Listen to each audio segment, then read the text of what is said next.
Russia మన దోస్త్ అనుకున్నాం కదా. క్రూడ్ ఆయిల్ విషయంలో రష్యా కూడా హ్యాండ్ ఇచ్చిందా మనకి? Data is the new currency అన్నాం కదా, బట్ ఓల్డ్ మనీ ఆయిల్ దగ్గరనే ఇంకా ఆగిపోయిందా వరల్డ్? మేము ఇండియాకి 30 రోజులు టైం ఇస్తున్నాం రష్యా నుంచి ఆయిల్ తెచ్చుకోవచ్చు. ఓవర్రా టైం ఏనికి మాకు ఓవర్ పర్మిషన్ అవసరం లేదు. ఇది మన గవర్నమెంట్ స్టేట్మెంట్. ఇరాన్ అమెరికాని ఒక్క దెబ్బకి భయపెట్టింది. లిటరల్లీ ఆయిల్ ఏదైతే ఉందో $200 పర్ బ్యారెల్ చేస్తా తట్టుకోగలుగుతారా? అసలు $150 దాటితేనే ఎకానమీ మొత్తం, అలాంటి 200 చేస్తే ఏం జరుగుతుంది? ఇరాన్ యుఎస్ వార్ మధ్యలో రష్యా కూడా ఎంటర్ అయిందా? ఈ వార్ ఇప్పటిందా అయిపోతుందా? డొనాల్డ్ ట్రంప్ స్టేట్మెంట్ ఏంది? ఇవన్నీ ఇవాళ వీడియోలో డిస్కస్ చేద్దాం.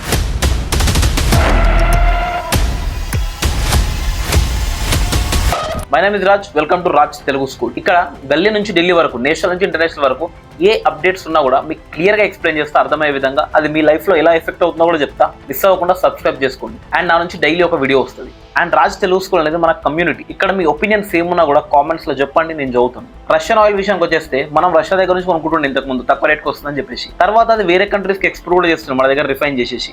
అండ్ అట్లా మనం ప్రాఫిట్ ఏం చేస్తుండే. ఇది చూడలేక ఓర్వలేక అమెరికా ఏం చేసిందంటే, అరే నువ్వు రష్యా దగ్గర నుంచి ఎట్లా కొంటావు, అక్కడ నుంచి కొనడం వల్లనే యుక్రెయిన్ మీద రష్యా ఏదో యుద్ధం చేస్తుందని నువ్వు ఇండైరెక్ట్గా ఫండింగ్ చేస్తున్నట్టు అవుతుంది. ఇప్పుడు నువ్వు అది ఆపలేదంటే నీ మీద శాంక్షన్స్ వేసి పడేస్తా అని చెప్పి భయపడిచ్చింది లిటరల్. అండ్ రష్యన్ ఇంపోర్ట్స్ మనకు తగ్గేలా కూడా చేసింది ఒక రకంగా చెప్పాలంటే. తర్వాత ఇప్పుడు సినారియో కట్ చేస్తే ఏమైందంటే, స్ట్రైట్ ఆఫ్ హార్మూజ్ ఎక్కడ నుంచి అయితే వరల్డ్ మొత్తంలో 20% ఆయిల్ వస్తుందో ఆ ఆయిల్ ఇరాన్ దగ్గర ఉంటుంది, ఇరాన్ హ్యాండ్ ఓవర్లో. వాళ్ళు ఏం చెప్పినారు, ఈ వార్ జరుగుతుంది కదా, ఇప్పుడు ఆ రూట్ని మేము బంద్ చేస్తున్నాం, అక్కడ నుంచి ఏమైనా షిప్పులు పోతే పీల్చి పడేస్తామని చెప్పినాయి. దీంతో 20% ఆఫ్ ద వరల్డ్కి ఆయిల్ షార్టేజ్ వచ్చింది.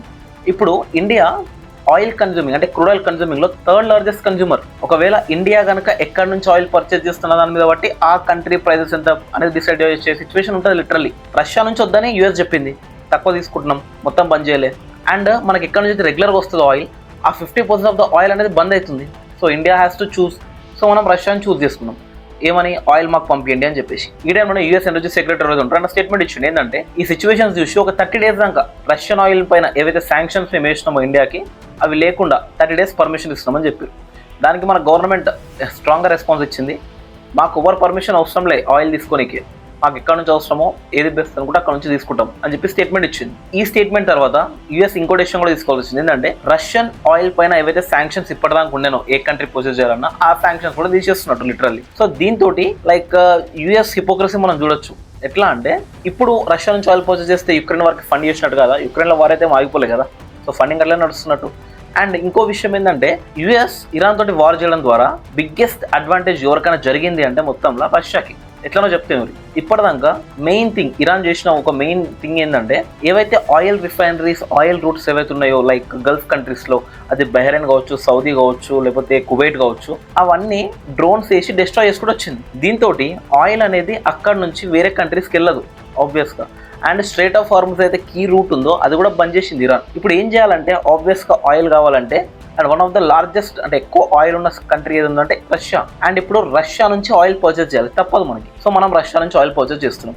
అండ్ రష్యా కూడా ఈ సిచ్యువేషన్ ఎట్లా చేసింది, ఇంతకుముందు మనకి రష్యా నుంచి ఆయిల్ పర్చేజ్ చేయడానికి రీజన్ డిస్కౌంట్ ప్రైస్లో ఇచ్చేది. అంటే మార్కెట్ నడుస్తున్న రేట్ కన్నా మనకు ₹10 తక్కువకి ఇచ్చేది మన భాషలో చెప్పాలంటే. అందుకని మనం రష్యా నుంచి ఆయిల్ కొనేది అండ్ దాన్ని రిఫైన్ చేసేది, యూరోప్ కూడా అమ్మేది. బట్ ఇప్పుడు రష్యా ఏం చేస్తుంది, అరే అప్పుడు నాకంటే నా దగ్గర ఎక్కువ సప్లై ఉన్నది కాబట్టి మీకు తక్కువ ప్రైస్కి ఇచ్చిన, మీకు కాదు ఎవరికైనా, ఎవరు కొన్నికి రెడీగా ఉంటాయి. అలాంటి టఫ్ టైంలో ఇండియాకు ఉన్నది, ఆపర్చునిటీ యూజ్ చేసుకుంది. బట్ ఇప్పుడు వరల్డ్ మొత్తం ఆయిల్ అవసరం, బట్ ఆయిల్ షార్టేజ్ ఉంది. ఎందుకంటే రిఫైనరీస్ కావచ్చు, స్టేషన్స్ కావచ్చు, బంక్స్ కావచ్చు, అన్నీ బంద్ ఉన్నాయి. ఈ టైంలో మీకు నచ్చినా నచ్చకపోయిన ఆయిల్ ఎక్కడి నుంచి కొనాలి, మా దగ్గర నుంచే కొనాలి.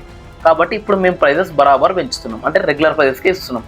సో ఇండియా కూడా రెగ్యులర్ ప్రైస్కే ఇస్తుంది.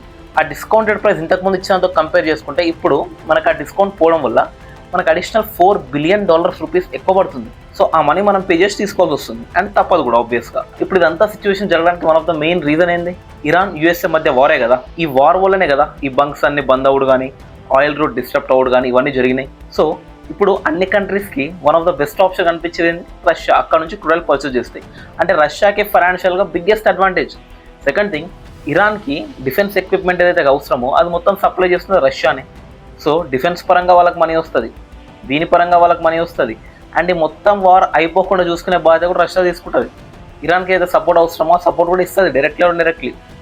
ఎందుకంటే వార్ ఆగిపోతే రష్యాకి బెనిఫిట్ లేదు, వార్ కంటిన్యూ అయితేనే బెనిఫిట్ ఉంది. అండ్ ఈ మనీ ఏదైతే వస్తుందో యుఎస్ చెప్పినట్టు ఇప్పుడు యుక్రెయిన్ వార్కి యూజ్ అవ్వదా రష్యాకి? అంటే ఈ directly indirectly every country help చేస్తున్నట్టే కదా యుక్రెయిన్ వార్లో ప్రెసిడెంట్ ట్రంప్ స్టేట్మెంట్ ప్రకారం. బట్ ఒకటి గుర్తుపెట్టుకోవాల్సి ఏంటంటే ట్రంప్ ఏ కంట్రీకైనా వాళ్ళ పర్సనల్ ఇంట్రెస్ట్ ఉంటాయి, వాళ్ళకి ఏది బెనిఫిట్ ఏది లాభం అనుకుంటే చేస్తారు. ఇండియాకి అక్కడ నుంచి ఆ టైంలో ఆయిల్ కొనడం తక్కువ ప్రైస్కి వస్తుంది, లాభం కాబట్టి కొన్నారు. అండ్ యూఎస్లో ఆపోజిషన్ ఏమంటుందంటే ట్రంప్ నువ్వు ఇండియాకి ఆపర్చునిటీ ఇవ్వడం, శాంక్షన్స్ ఎత్తేస్తా అని చెప్పడం చాలా తప్పు. ఎందుకంటే ఇప్పుడు నువ్వు ఇలా చేయడం తప్పు, వాళ్ళ ప్రెజర్కి నువ్వు లొంగినట్టు అవుతుంది. అండ్ నువ్వు ఇంకా వేరే రూట్స్ ఫైండ్ చేయాల్సింది పోయి నీ అలైస్ కంట్రీస్ ఏవైతే ఉన్నాయో వాళ్ళందరికీ ఆయిల్ రావడానికి ఇంకేం ఆపర్చునిటీస్ ఉన్నాయని వెతకాల్సింది పోయి రష్యన్ ఆయిల్ని ఇంపోర్ట్ చేసుకోవడానికి పర్మిషన్ ఇవ్వడం తప్పు అని చెప్పి వాళ్ళు అంటారు. అండ్ ఇదంతా జరుగుతున్న టైంలో ఇంకా బిగ్గెస్ట్ షాక్ ఏం తెలుసా? ఇరాన్ వాళ్ళు ఇచ్చిన స్టేట్మెంట్ ఏంటంటే ఒకవేళ యూఎస్ కనుక ఇలానే కంటిన్యూ చేసిందంటే, మా రిఫైనరీస్ కానీ ఏదైనా డిస్ట్రాయ్ చేయడానికి ట్రై చేసిందంటే మేము సింపుల్గా $200 per barrel of crude oil చేస్తామని చెప్పింది. అరే $200 పర్ బ్యారెల్ చేసిందంటే లిటరల్లీ $150 పర్ బ్యారెల్ చేస్తేనే చాలా ఎకనామిక్స్ కొలాప్స్ అయిపోతాయి. ఎందుకంటే ఆయిల్ మీద ఎన్నో థింగ్స్ నడుస్తాయి, ప్రతిదీ ఎక్స్పెన్సివ్ అయిపోతుంది. అమెరికాలో దగ్గర నుంచి ఇండియా దగ్గర నుంచి ప్రతి కంట్రీలో ఇప్పుడు అలాంటిది $200 పర్ బ్యారెల్ చేస్తామని బెదిరించారు. అండ్ ఒకవేళ అది కనుక అయ్యిందనుకో ఎకనామీ మళ్ళీ కొలాప్స్. 2007, 2008లో ఒకసారి ఆయిల్ ప్రైజెస్ రొప్పమని 147 పోతాయి.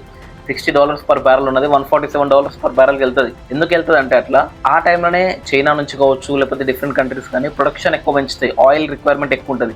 దానికి కావాల్సినంత ఫాస్ట్గా వరల్డ్లో ఉన్న ఈ ఆయిల్ రిజర్వ్ కంట్రీస్ ఏవైతే ఉన్నాయో అవి క్యాచప్ చేయలేకపోతాయి, వాళ్ళ ప్రాసెసింగ్ చేయలేకపోతాయి. దాంతో అంటే సప్లై తక్కువ ఉంది, డిమాండ్ ఎక్కువ ఉంది, సో ఆబ్వియస్గా ప్రైజెస్ పెరుగుతాయి. దీంతో చాలా ఇండస్ట్రీస్, ఫుడ్, ట్రాన్స్పోర్ట్, ఎయిర్లైన్స్, ఇట్లా రకరకాల ఇండస్ట్రీస్ అన్నీ ఎఫెక్ట్ అవుతాయి ఆయిల్ ప్రైస్ పెరగడం వల్ల. ఒకవేళ ఇప్పుడు కనుక అదే జరిగింది అనుకో లిటరల్లీ చెప్తున్న ఎకనామీ దారుణంగా కొలాప్స్ అయిపోతుంది. అండ్ ట్రంప్కి అగేన్స్ట్ చాలా రచ్చ నడుస్తుంది. అండ్ ఈ వార్ ఇప్పుడు అంతా అయిపోయేటట్టు ఏం గుర్తలేదు. ఇదే విషయం ట్రంప్ అడిగితే ఏమంటే ఇరాన్ న్యూక్లియర్ డెవలప్ చేస్తుంది, దాన్ని డిస్ట్రాయ్ చేయడానికి ఈ చిన్న డిఫరెన్స్ ఏది ఉందో సడన్ ప్రైస్ హైక్ పెద్ద థింగ్ ఏం కాదు, అది సెట్ అయిపోతుంది కొద్ది రోజుల్లో అన్నట్టు మాట్లాడు. అండ్ అదే ట్రంప్ నిన్న స్టేట్మెంట్ ఇస్తే ఏమన్నాడంటే వార్ ఇప్పుడు అంతలా అయ్యట్లేదు, 4 వారాల దాకా నడిచేటట్టుంది, ఇంకా దానికి కూడా మించిపోవచ్చు పోతే అన్నాడు. ఒక 1 నెల రోజులు 2 నెలలు నడిస్తే ఒకవేళ ఎకనామీస్ కనుక సస్టైన్ చేయలేకపోతే, ఆయిల్ని కంట్రోల్ చేయలేకపోతే, ప్రైజెస్ కనుక కంట్రోల్ ఉంచలేకపోతే బెనిఫిట్ రష్యాకి అయితే ఆబ్వియస్గా అక్కడ నుంచి పర్చేస్ చేస్తాం కాబట్టి. బట్ వరల్డ్ ఎకనామీసే కొలాప్స్ అయ్యే ఛాన్స్ ఉంది ఆయిల్ పర్చేసింగ్లో. ఇదంతా ఈక్వేషన్ జరగకుండా ఉండాలి, థింగ్స్ అన్ని కంట్రోల్లో ఉండాలి అంటే వార్ ఆగాలి. బట్ అది ఇప్పుడు అంతా అయ్యేటట్టు కొడతలేదు. సో ఇదంతా సిచ్యువేషన్ చూసినాక దీనిపైన మీ ఒపీనియన్ ఏంది కామెంట్స్లో చెప్పండి. అండ్ మీకు వీడియో నచ్చినట్టయితే లైక్ చేయండి. అండ్ నా నుంచి డైలీ ఇలా ఒక వీడియో వస్తుంది, మిస్ అవ్వకుండా సబ్స్క్రైబ్ చేసుకోండి.